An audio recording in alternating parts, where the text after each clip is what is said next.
18장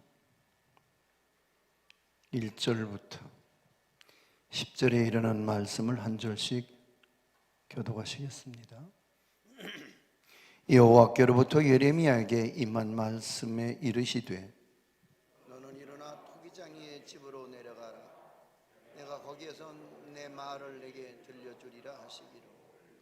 내가 토기장이의 집으로 내려가서 본즉 그가 농노에 일을 하는데 진흙으로 만든 그릇이 토기장이의 손에서 터지매 그가 그것으로 자기 의견에 좋은 대로 다른 그릇을 만들더라. 그때 여호와의 말씀이 내게 임하니라. 이르시되 여호와의 말씀이니라. 이스라엘 족속아, 이 토기장이가 하는 것 같이 내가 능히 너희에게 행하지 못하겠느냐. 이스라엘 족속아, 진흙이 토기장이의 손에 있음 같이 너희가 내 손에 있느니라. 내가 어느 민족이나 국가를 뽑거나 부수거나 멸하려 할 때에 만일 내가 말한 그 민족이 그 악에서 돌이키면 내가 그에게 내리기로 생각하였던 재앙에 대하여 뜻을 돌이키겠고, 내가 어느 민족이나 국가를 건설하거나 심으려 할 때에 만일 그들이 나 보기에 악한 것을 행하여 내 목소리를 청종하지 아니하면 내가 그에게 유익하게 하리라고 한 복에 대하여 뜻을 돌이키리라. 아멘. 하나님, 이 시간도 말씀에 애타는 목마름이 있어 이 자리에 몰려 나왔습니다. 이르실 말씀이 있어서 우리의 마음에 감동을 주사 이 자리에 있게 하시오니 그 말씀이 들려지게 하시고 그 말씀이 우리의 영혼에 깊은 떨림이 되고 깨달음이 되어서 마침내 그 말씀으로 승리를 이룰 수 있는 귀한 역전의 용사들이 다 되게 하여 주옵소서. 예수님 이름으로 기도하옵나이다. 아멘. 이번 주에 대학 수학능력고사 있는 것들 아시죠? 17일 이제 D-Day 나흘 남았습니다. 이맘때면 제가 생각나는 어느 목사님의 간증이 있습니다. 그 목사님의 간증에 의하면 고등학교 때 교회 생활을 무척이나 열심히 했더라는 거죠. 교회 생활을 열심히 할 수 있었던 이유 중에 하나를 말하라고 한다면 물론 하나님이 너무 좋기도 했겠지만 주위에 믿음에 좋은 친구들이 많았답니다. 그런데 그 시절 어린 나이에 한 가지 덜어지지 않는 부담이 있었는데 그것은 부모님들이 하라는 공부는 안 하고 종일 교회 일을 한답시고 열심히 몰려다니는 것을 몹시 걱정과 근심 어린 눈으로 바라보고 있는 어른들의 마음을 알기 때문에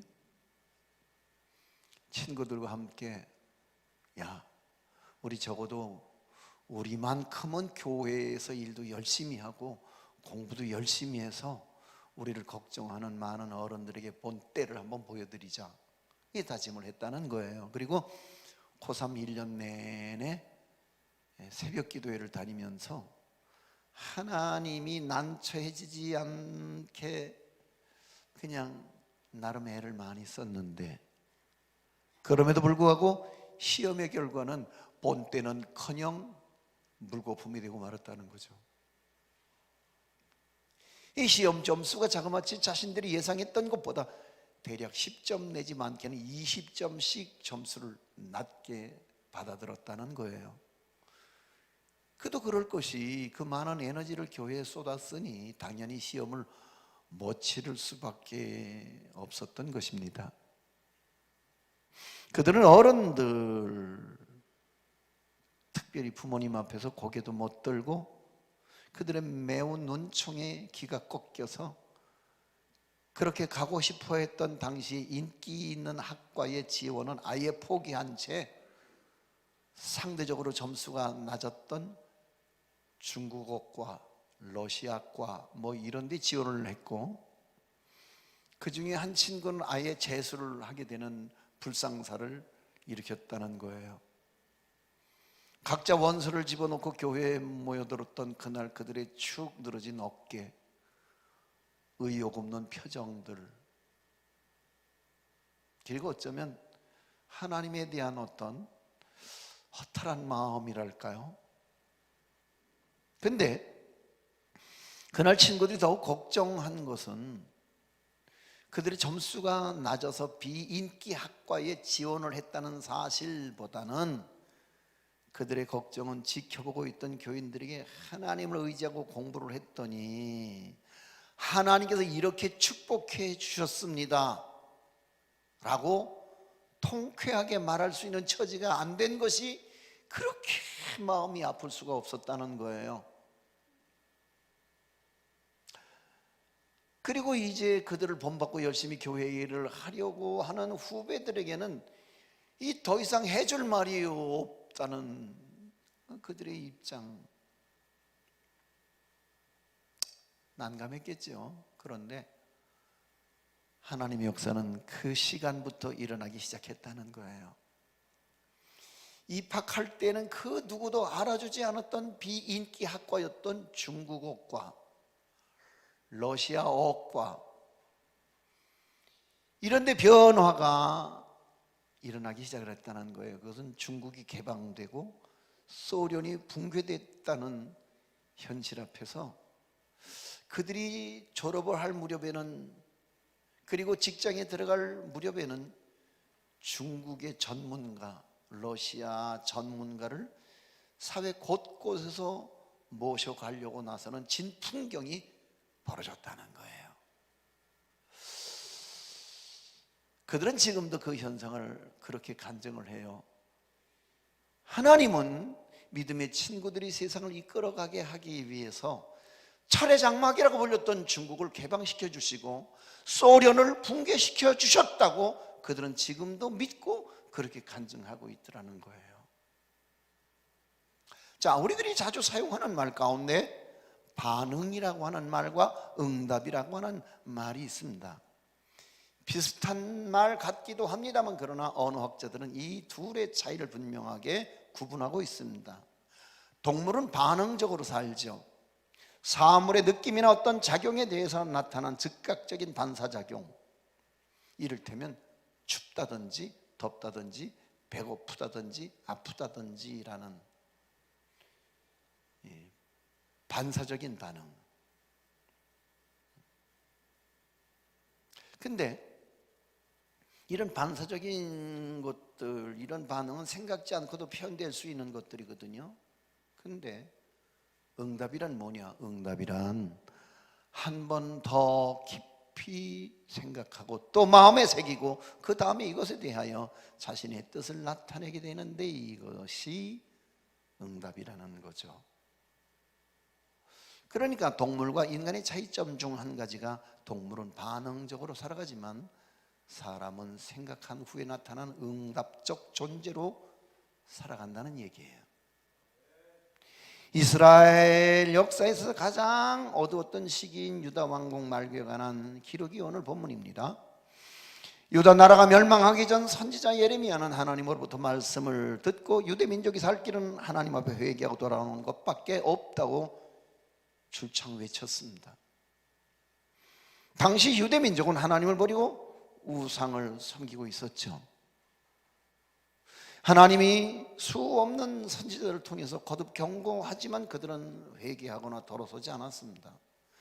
당시에는 아수르 나라가 그 지역을 지배하고 있었지만 그 아수르의 세력이 점점점 약화되어지면서 바벨론 나라가 애굽 나라와 함께 새롭게 급부상하고 있었습니다.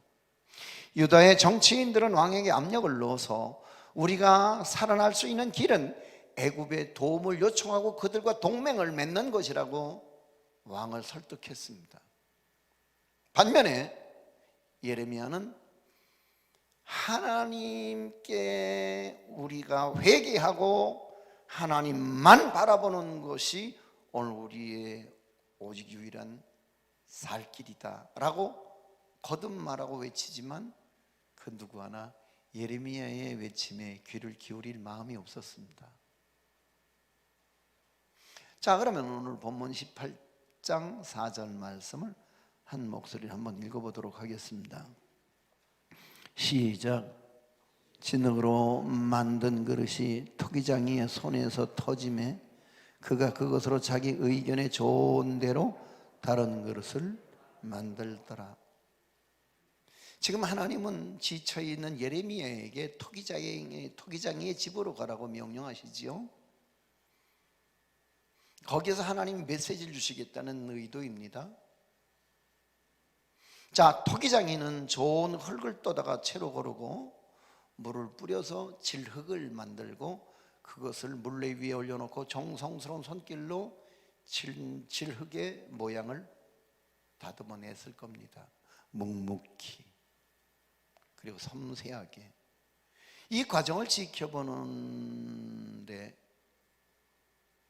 이 토기장이가 만들다 말고는 사정없이 치워버리고 다시 진흙을 가지고 자기 마음에 들도록 다른 그릇을 만들더라는 거죠.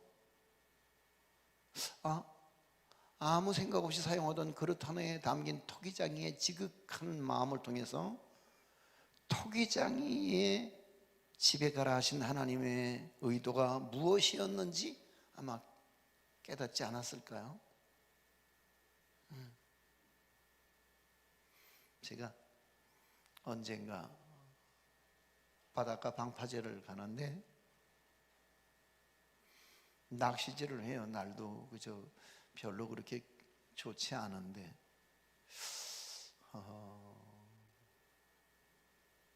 이제 이 물 담아놓은 깡통을 이렇게 들여다봤더니 한 마리도 못 잡았어요. 그리고 한참을 돌다가 다시 돌아오는 길에 들여다봤더니 역시 한 마리도 못 잡았어요. 근데 막 돌아서는데 낚싯대 끝이 휘는 거야. 막 흥분해갖고 막 옆에 사람한테 야 뜰채 그러고 막 그냥 막 땡기는데 그래도 꽤 아마 컸던 것 같이 느껴집니다. 근데 중간에 터진 거야. 툴툴대면서 그걸 감아 올리는 모습을 보면서 가자. 그렇게 돌아서는데 내 마음 한편에 이야 저거 대단한 인내다. 맞죠? 우리가 이해할 수 없는 인내. 그리고 그 인내를 통해서 그는 지금 즐기고 있는 거예요. 내가 볼 때는 고역이 분명하련만 그 사람은 지금 행복이 머리끝까지 차오르고 있는 거예요. 그 희열, 그 감다가 터져나가는 데에 따른 안타까움, 다시 한번 시도하려고 하는 그의 힘찬 낚시질 막 이런 것들을 보면서 그래, 저기에도 뭔가 저 사람에게는 메시지가 있다. 맞죠? 자, 여기 하나님은 토기장이 인간을 흙으로 비유되고 있는 데 있어서 그것은 이스라엘 민족의 구원은 하나님의 절대 주권에 달려있다고 논리적인 비약을 하고 나섭니다. 토기장이가 흙으로 어떤 모양, 어떤 용도, 어떤 가치를 부여하든지 간에 전적인 토기장이의 권한일 뿐입니다. 그렇잖아요. 낚시를 하는 사람도 그 자기 권한입니다. 하루 종일 누가 어떻게 그 사람을 말리겠습니까? 그런데 이 토기장의 권한 앞에 흙이나 빚어진 토기가 불평을 한다든지 항의를 한다든지 할 수는 없는 노릇이 아니겠습니까? 진흙은 단지 도공의 결정에 따를 뿐입니다. 그리고 빚어질 뿐입니다. 성도에 대한 하나님의 주권도 이와 같습니다. 인간의 지역, 출생, 모양, 생로병사 이 모두 전적으로 하나님의 주권에 의해서 결정된다는 얘기입니다. 본문에서 특별히 강조하고 있는 것은 하나님의 주권은 어느 누구에 의해서 간섭받거나 영향받지 않는다는 사실을 전제로 합니다. 그래서 하나님은 당신의 의도대로, 당신의 결정대로 행동하십니다. 그래서 사도 바울은 에베소서 2장 10절에서 그렇게 고백합니다. 우리는 그가 만드신 바라 그리스도 예수 안에서 선한 일을 위하여 지으심을 받은 자라고 고백하고 있습니다. 마치 진흙이 토기장이의 손에 있듯이 인간은 하나님의 손에 모든 운명이 달려있죠.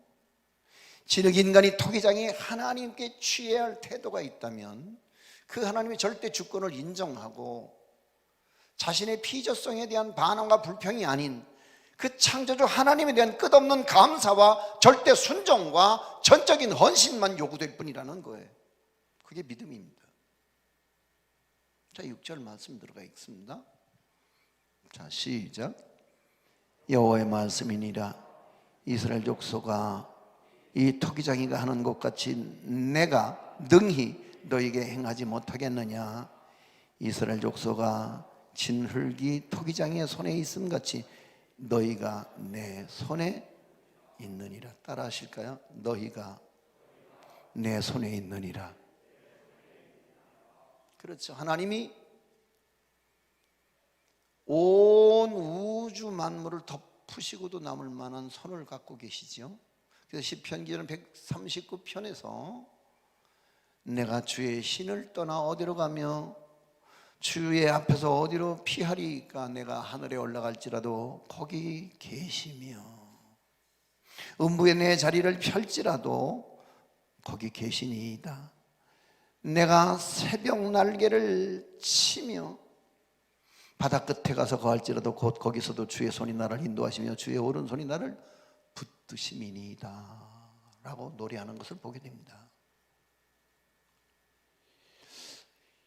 인간의 손은 그 의지에 근거하여 사랑을 만들어내기도 하고 폭력을 만들어내기도 하지요. 이게 사람의 손이에요. 사랑하고 화해하고 용서할 수도 있는 반면에 이 손으로 누군가를 해칠 수도 있고 누군가를 죽일 수도 있죠.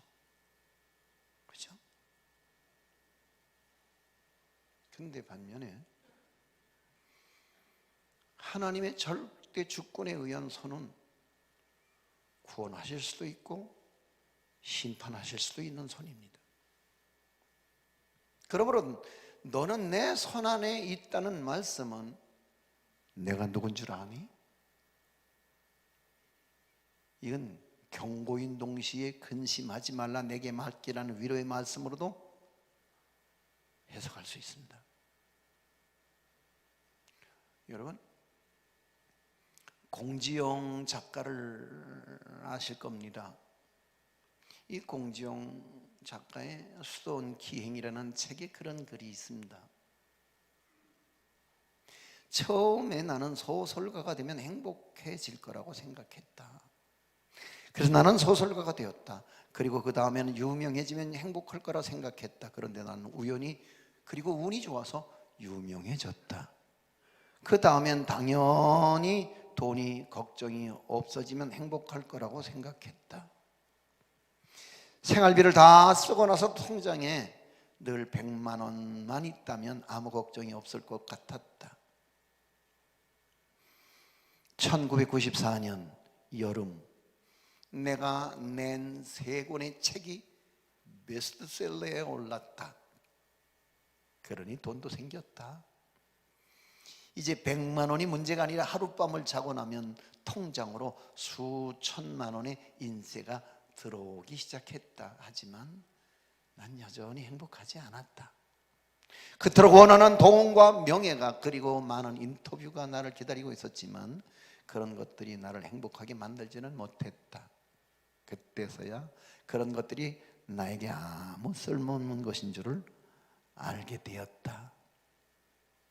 그러니까 내가 좋은 사람이 되기 전에 그리고 내가 스스로 행복해지기 전에 그 누구도 나를 행복하게 만들어줄 수 없다는 것을 알게 되었다. 결국 사랑에도 자격이라는 게 있어서 내가 그 자격에 모자라도 한참 모자라는 사람이라는 것을 알게 되었다. 그땐 벌써 내 나이 30 중반을 넘기고 있었다.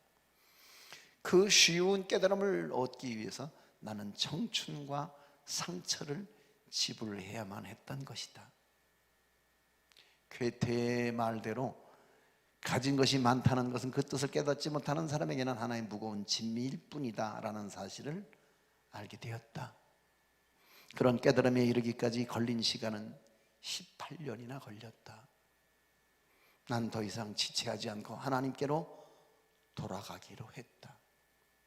그리고 하나님 앞에 무릎을 꿇고 주님, 행복합니다 라고 말했다. 어떻습니까? 하나님이 누군가를 택하시는 까닭은 그가 그럴 만한 자격이 있기 때문만은 아닐 겁니다. 선택이란 철저히 하나님의 자유의지에 근거합니다. 다만 우리가 아는 것은 하나님이 누군가를 부르실 때에는 그에게 뭔가 맡기실 일이 있기 때문일 것입니다. 하나님은 아브라함을 불러서 땅에 사는 모든 민족에게 복을 전하라고 하셨습니다. 그리고 하나님은 이스라엘을 불러 제사장 나라 거룩한 백성이 되라고 하셨습니다. 그리고 예수님은 우리를 불러 하나님의 복음을 전하라고 우리를 부르셨습니다. 그러니까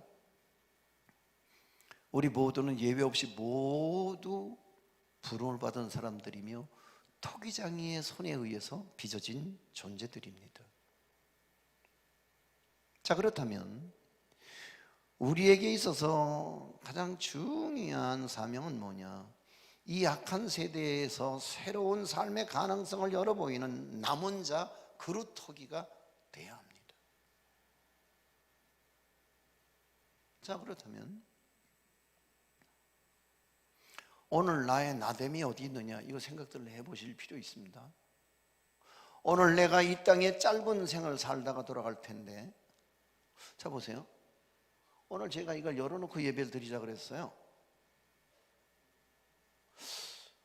어제까지 보니까 너무 단풍이 마지막으로 우리의 마음에 뭔가 예쁘다, 예배 시간 내내 이 예쁜 단풍을 배경으로 해서 예배를 드리는 것도 꽤 괜찮은 일일 거라고 모처럼 그랬는데 밤에 비가 내렸어요. 다 떨어져서 이렇게 앙상한 거예요. 그리고 내가 의도했던 건 뭐냐, 이만큼 빨리 세월이 간답니다 여러분. 무언의 메시지를 드리고 싶었어요. 그렇죠? 그런데 이 짧은 세상 이렇게 그저 안개처럼 왔다 없어지고 말 인생이건만 그냥 막연하게 무작정 너무 억울하지 않으실까요? 어떠세요? 제가요? 뭐 여러분이 알고 있는 제가 저지요. 뭐 제가 여기다 더 보탤 것도 없고 여기다 더 부풀릴 일도 없는 거죠. 그런데 참 함량미달이다 나.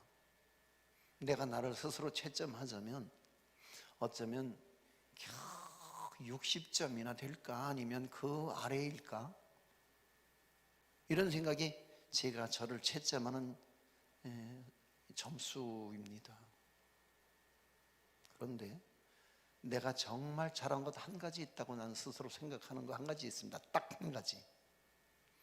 제가 여기 31살에 와서 이제 목회 말년을 이제 곧 맞아들이면서 제가 생각하고 감사하는 것 한 가지, 뭐냐면 하나님이 나를 부르시는 의도와 목적을 위해서 하나님 나를 쓰시겠다는 용도 그 한 가지가 내게 분명하게 깨달아져서 나는 이 문막이라고 하는 곳에 뿌리를 내리고 오늘까지 이 사명을 위해서 그냥 버텼다는 거 한 가지는 나 스스로 잘했다, 이런 생각이 듭니다.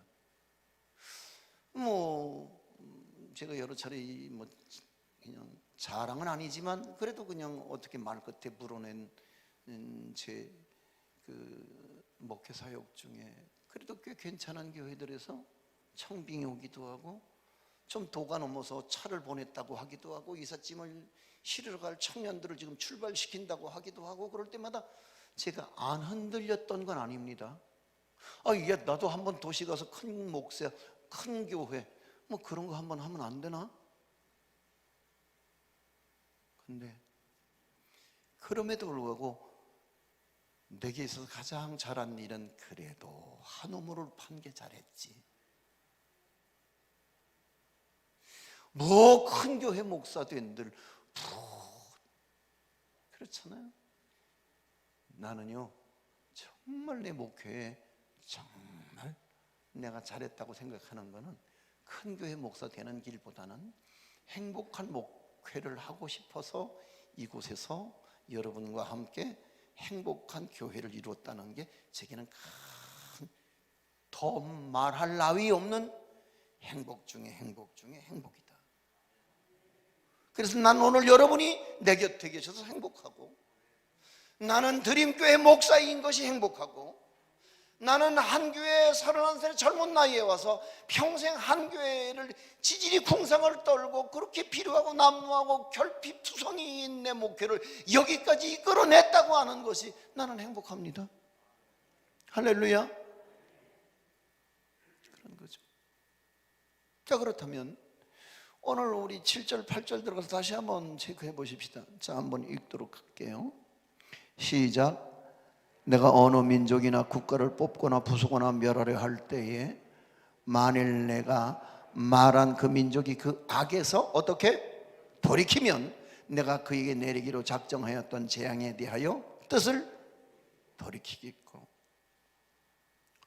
하나님께서 이스라엘이나 혹은 어떤 민족이나 나라에 대해서 가지셨던 계획이 그 민족이나 그 나라의 백성들의 반응에 의해서 달라질 수 있음을 전제로 하고 있는 거예요. 그죠? 요나서에서 보는 것처럼 니느웨 성 사람들이 극악해서 그 악독이 하늘에 상달됐던 그날 하나님은 그들을 다루기로 결정하시고 심판을 확정하셨어요. 그리고 마지막으로 그들에게 찬스를 줍니다. 요나야, 네가 가서 한 번만 외쳐줄래? 요나가 우여곡절 속에 니느웨에 가서 회개하라! 그리고 외칩니다. 근데 웬걸이요, 요나의 외침을 들은 니느웨 성 사람들이 굵은 배를 입고 죄를 뒤집어 쓰고 금식하고 회개하기 시작을 했습니다. 그때 하나님은 계획했던 심판을 취소해버립니다. 할렐루야. 대단한 역사입니다. 대단한 역사입니다.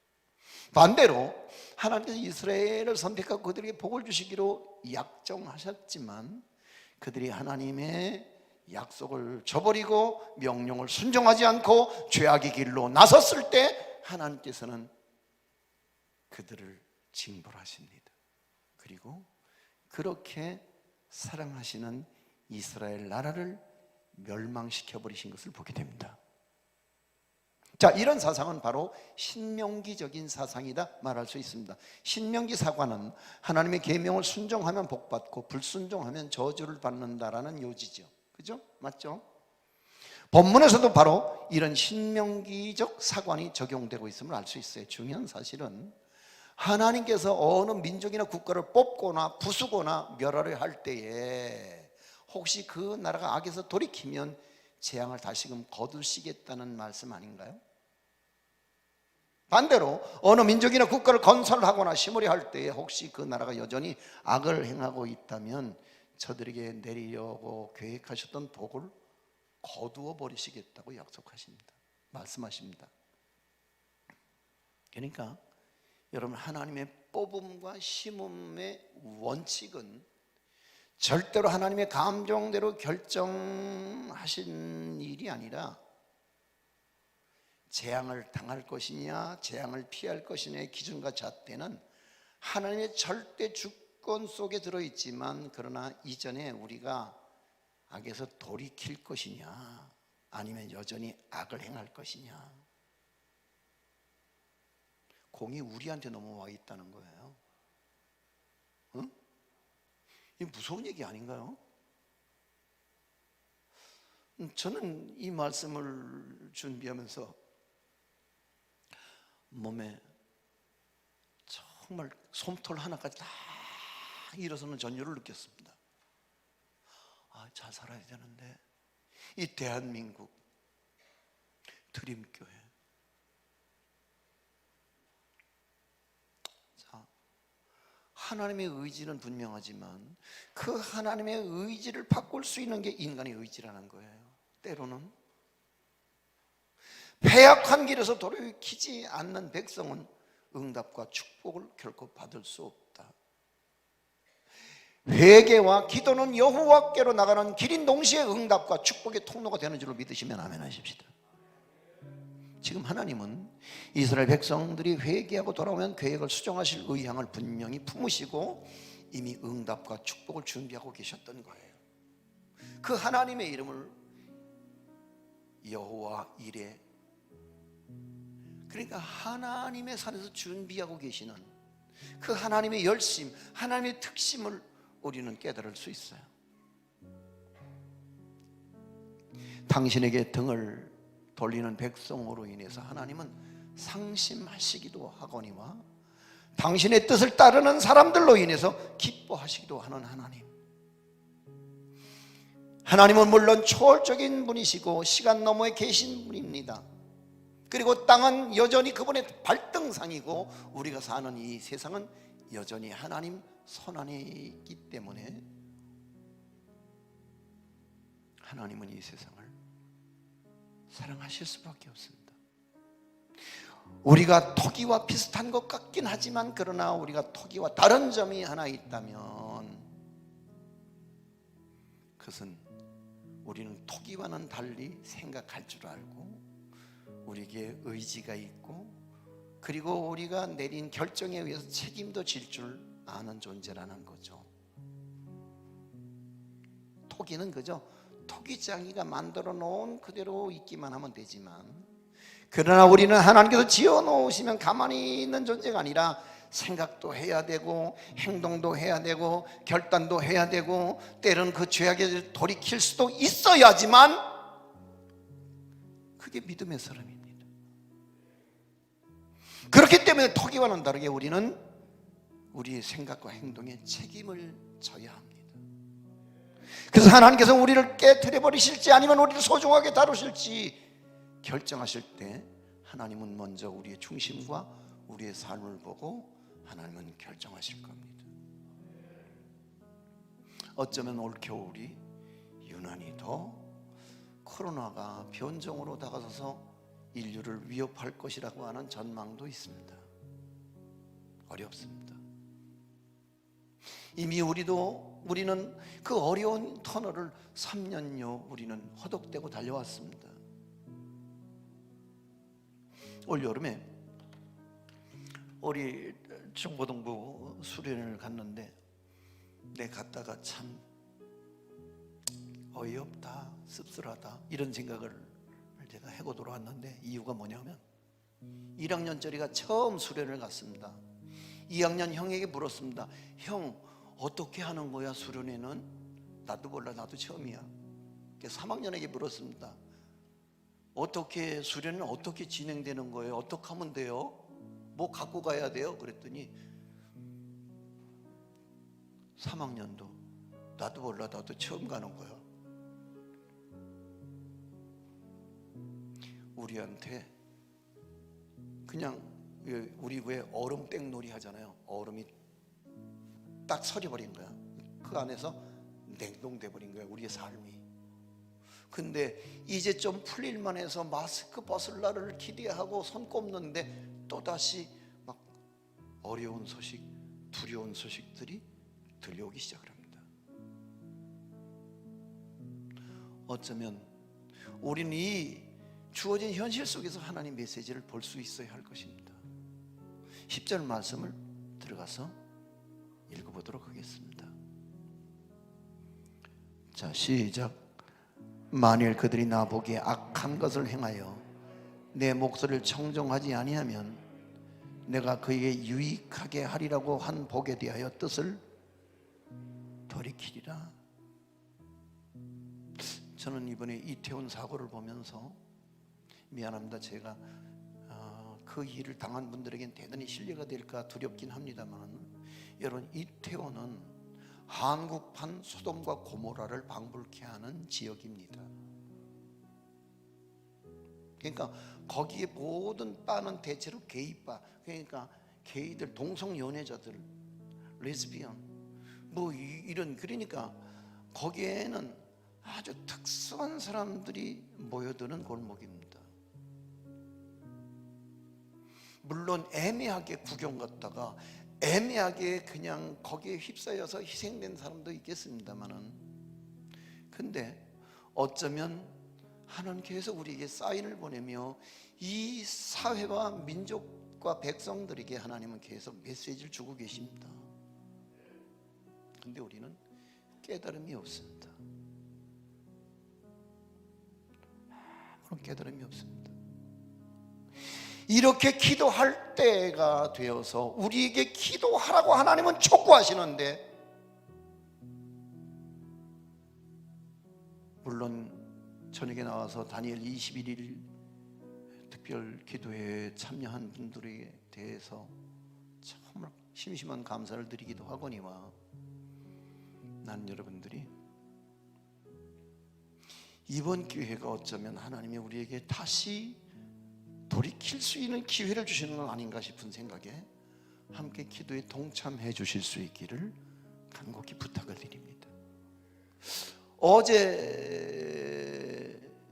간증 들으신 분 손 들어보세요. 어제 예. 내리세요. 강추할게요. 강추.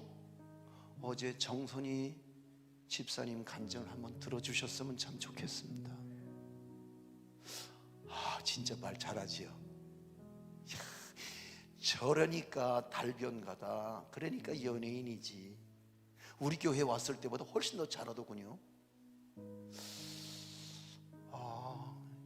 전 우리 교회 왔을 때 받지 못한 은혜를 어제 받았습니다. 그리고 그동안 강사들에게 조금 아쉽다, 오늘 저녁에 교인들 보기 내 좀 민망하다. 그러니까 나도 그냥 교인들 돌아갈 때 막 은혜 받고 돌아가는 충만한 모습을 봐야지, 나도 그냥 들어가서 잠자리가 행복한데, 교인들이 그냥 피곤해갖고 그냥 지쳐갖고 돌아가는 모습을 보면 괜히 내가 민망하고 죄송하고.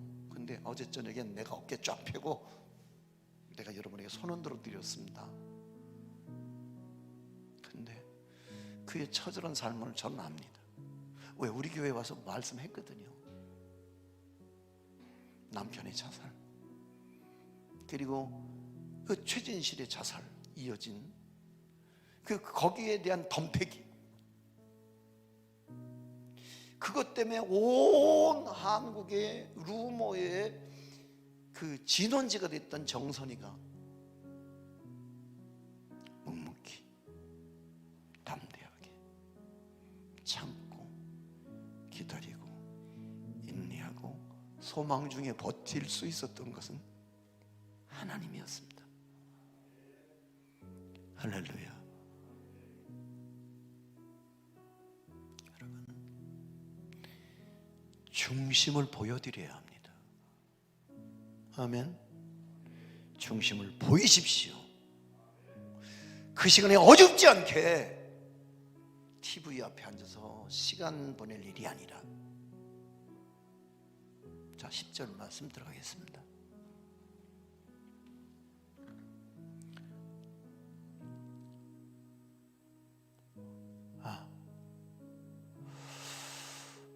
자, 10절 말씀 시작. 이거 읽어본 거 아니에요? 읽어봤죠? 읽어봤어요. 죄송해요. 11절 말씀이에요. 죄송합니다. 시작.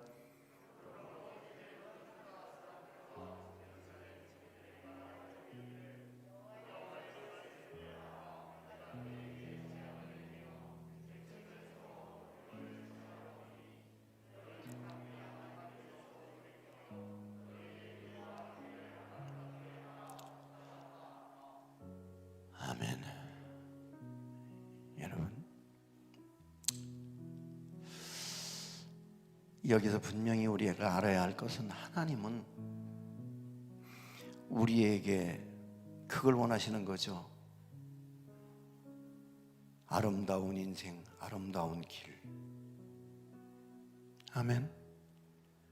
그 길을 가라고 말씀하시는데 우린 굳이 하나님의 부름에 역행하고 우린 마치 다시스로 도망가고 있는 요나처럼 우리는 자꾸만 세상의 향락과 쾌락의 자리를 넘나들고 있습니다.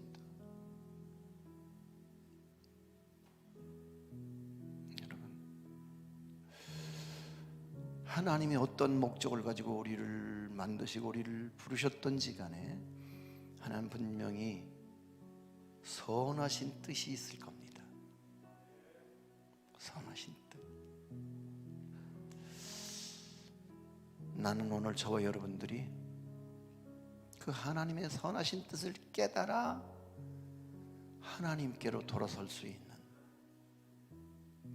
망할 것 같다고요? 죽을 것 같다고요? 이제 다 끝났다고? 아니요. 하나님은 언제나 인간의 끝장에서 하나님의 초장은 시작되어져 왔죠. 아멘. 어느 목사님 글에 보니까 신앙생활 초기에는 질투하시는 하나님이란 말에 큰 저항감을 느끼고 실망했다는 거죠. 하나님이라며 하나님이 쪼잔하게 질투한다고? 질투란 우월한 사람을 시기하고 증오하는 감정을 말하잖아요. 근데 나중에 알았다는 거예요. 그 말은 당신이 백성들을 향한 하나님의 사랑의 깊이를 역설적으로 표현한 말이라는 사실을. 성경의 하나님은 우리들의 선택과 결정에 의해서 질투하실 만큼 영향을 받으시는 분입니다. 맞죠? 하나님은 인간을 당신의 형상을 따라서 가장 존귀하고 가치 있게 만드셨습니다. 그리고 하나님 당신의 계획을 종종 수정하거나 취소하시는 데 있어서 이는 하나님의 계획에 차질이 생긴 게 아니라는 거죠. 문제가 발생해서도 아니라는 거죠. 구원받을 수 없는 인간을 구원하시는 하나님의 사랑과 인내라는 거예요. 그러니까 하나님의 의도는 처벌이나 멸망이 애당초의 목적이 아니었다는 거예요. 하나님이 우리를 빚으시고 우리를 부르신 이유는 구원과 영생이 하나님의 처음과 마지막 목적으로서 우리에게 깨달아지기를 하나님은 오늘도 그토록 원하신다는 거예요. 할렐루야. 주님은 말씀하죠. 너희의 길과 행위를 아름답게 하라고요. 그래, 아름답게 살아갈 수 없겠느냐고요. 여러분, 말씀을 정리합니다. 하나님 우리가 더 행복해지길 원하십니다. 당신의 작품, 당신의 손으로 빚어낸 질그릇 인생들이 보배 되신 예수님을 담아서 이제 더 이상 질그릇 인생이 아닌 보배 그릇으로서의 인생의 아름다운 길을 걸어가기를 주님은 오늘도 우리에게 그토록 애달픈 마음으로 촉구하고 바라며 기다리신다는 거죠. 우리 함께 찬양할까요? 하나님은 너를 만드신 분,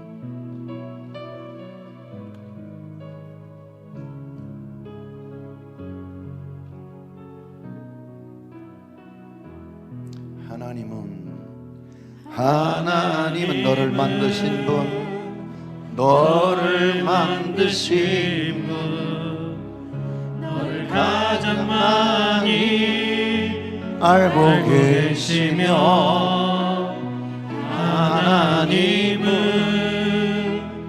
너를 만드신 분, 너를 가장 깊이 이해하신단다.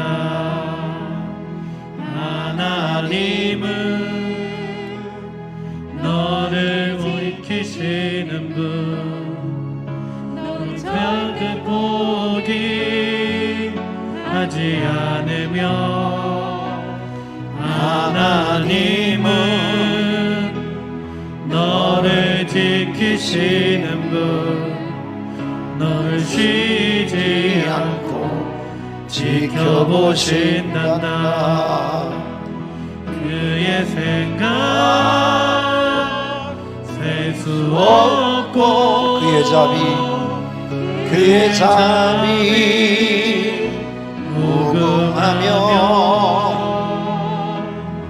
그의 성실 날마다 새롭고 그의 사랑 끝이 없단다. 그의 생각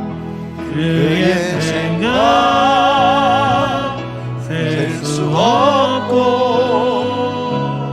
그의 자비 무궁하며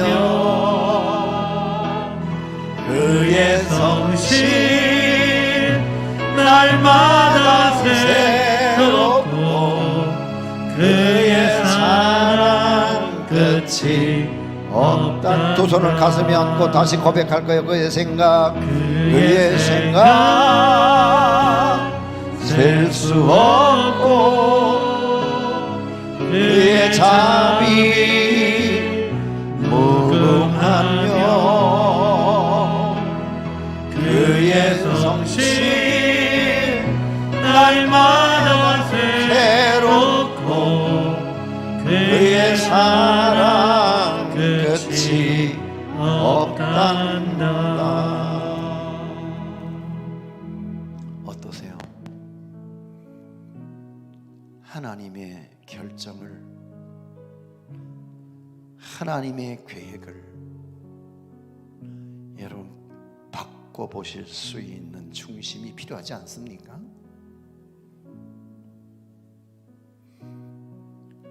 돌아서야 합니다. 내가 볼 때에는 어차피 다 그만큼 피곤하고 그만큼 아둥바둥해야지 하루 세끼 먹고 살 인생이라면, 그럼에도 불구하고 은혜를 받으려고 하는 사람들을 바라보는 하나님의 시선과 피곤하다고, 나 분주하다고, 나 몸 안 좋다고 집에서 그냥 그 시간을 단 2시간조차도 하나님을 만나지 못하고 계신다면, 하나님은 여러분이 사랑하는 그 무엇에 대해서 하나님은 질투하지 않으실까요? 그것이 돈이든 건강이든 쉼이든 간에 어떻습니까? 두 손을 가슴에 얹은 채로 기도하며 나가기를 원합니다. 하나님, 마지막 기회일지도 모르는 하나님의 메시지를 읽게 하여 주옵시고 그 하나님의 메시지를 듣게 하여 주옵소서. 우리의 기도가 점점 확산되게 하셔서 마침내 한국 교회로 15,000교회의 영향력이 확산돼 갈 수 있도록 이번 다니엘을 써 주옵소서. 우리 함께 주여 한번 부르고 기도 나갑니다. 주여, 아버지 하나님, 저희들이 기도의 자리에 다시 한번 나와 살아계신 하나님의 뜻을 돌이키며 지금으로 하나님의 놀라운 사랑과 하나님의 은혜를 형상대로 맛보며 아버지 하나님 나아가 하나님께로 돌아오기를 나오니 질투하시는 그 하나님의 놀라운 그의 성품 생각이 가운데 되었어. 아버지 그의 하나님, 우리가 하나님의 자비가 자녀인 무궁한 줄 것과 알기에 그 하나님의 걸국에 사랑받는 자임을 잊지 않게 하시고 바라며 죄악된 하나님이 길, 교만의 기뻐하실 길, 만한 믿음의 길을 아버지 가져갈 수 하나님께도 있도록 원하지 않는 길을 하나님이 돌이켜 나를 죄악을 간득하게 포기하지 인도하심의 길을 않으시며 따라 걸어갈 수 있도록 하나님이 날마다 그의 성실로 우리를 새롭게 하시는 사랑의 하나님이심을 알기에 놀라운 길을 주여 걸어 오늘도 나아가 오니 아버지 하나님, 주의 길을 그 길을 갑니다. 아버지 하나님 주여 동행하여 인도하시고 주옵소서. 최육사의 나와 아버지 하나님 기게 함께하고 하시고 기뻐하시는 주님만 보게 하나님, 하시며 발견하게 하셔서 주여 오늘도 나를 인도하시며 광야에서도 폭풍중에서도 주님만을 믿음으로 인도하시는 온전히 신뢰하며 의지하며 마침내 나를 푸른 초장으로 주님만을 온전히 의지하며 나갈 수 쉴 만한 물가로 나를 주님만을 인도하신다. 온전히 붙들며 나갈 수 있도록 주님만을 붙들며 나갈 수 있도록 아버지 하나님 주여 채워주시고 오늘도 다시 깨닫고 한번 들어주시며 부어주시고 인도하시고 이끌어주셔서 충만해질 특별한 일도 하죠. 죄악한 역사의 영을 따라가게 하여 주시고 아버지 하나님 죄인 붙들게 하여 주시고 주님 의지하게 하여 주시며 아버지 주여 채우실 그 거룩한 역사의 능력과 은혜가 우리에게 세임과 능력을 허락하여 채우시고 주옵시고 충만하게 하여 주시고 주여 마침내 아버지 하나님 우리에게 붙들어주시고 유익하게 하리라고 아버지 결정했던 하나님 하나님의 붙들어서 뜻이 영광과 우리 능력과 은혜 가운데 영광이 아버지 앞에 응답이 나갈 수 되고 있도록 역사가 아버지 되어지고 하나님 채워 선하신 하나님의 아버지 결말을 인도하여 우리로 주시옵소서. 간증하며 살아갈 수 주님만의 있는 믿음으로 붙들고 의지하며 신뢰하며 나갈 수 있도록 우리 아버지 하나님 교만함 높게 들어주시며 아버지 하나님 우리가 나의 자신을 바라보게 하시고 오 주여 주님 신뢰하며 오늘도 의지하며 나갈 수 있도록 우리 안에 채워주시고 생각이 달라지게 하옵소서 충만케 하시는 삶의 은사를 자세가 더하여서 달라지게 하시고 믿음의 태도가 주의 달라지게 하여 거룩한 나라와 주옵소서 주의 역사와 영광과 감사합니다 능력을 가지고 할렐루야 아버지 그 거룩한 하나님 믿음의 길을 걸어 나갈 수 있도록 채우시고 인도하여 주여 오늘도 우리 교회가 아버지 달라지게 하나님 하시고 붙들어주셔서 주여 믿음의 아버지 하나님 상승곡선을 죄와 걷고 능력과 다시 더 높이 은혜와 날아올 영광을 수 따라 아버지 있는 하나님 믿음의 건강한 은혜의 교회 길을 되게 영광의 길을 하여 생명의 길을 주옵소서 감사의 길을 능력의 길을 예수님의 걸어 이름으로 나갈 수 기도합니다. 채우시옵소서 예수가 거느리시니 예수가 거느리시니 즐겁고 평안하구나 주야의 자고 깨는 것 예수가 거느리시네 주 날 항상 돌보시고 날 친히 거느리시네 주 날 항상 돌보시고 날 친히 거느리시네 때때로 괴로움 당하면 때때로 기쁨 누리네 풍파 중에 지키시고 평안히 인도하시네 주 날 항상 돌보시고 날 친히 거느리시네 주 날 항상 돌보시고 날 친히 거느리시네 내 주의 손을 붙잡고 천국에 올라가겠네 괴로우나 즐거우나 예수가 거느리시네 주 날 항상 돌보시고 날 친히 거느리시네 주 날 항상 돌보시고 날 친히 거느리시네 이 세상 이별할 때에 마귀의 권세 이기네 천국에 가는 그 길도 예수가 거느리시네 주 날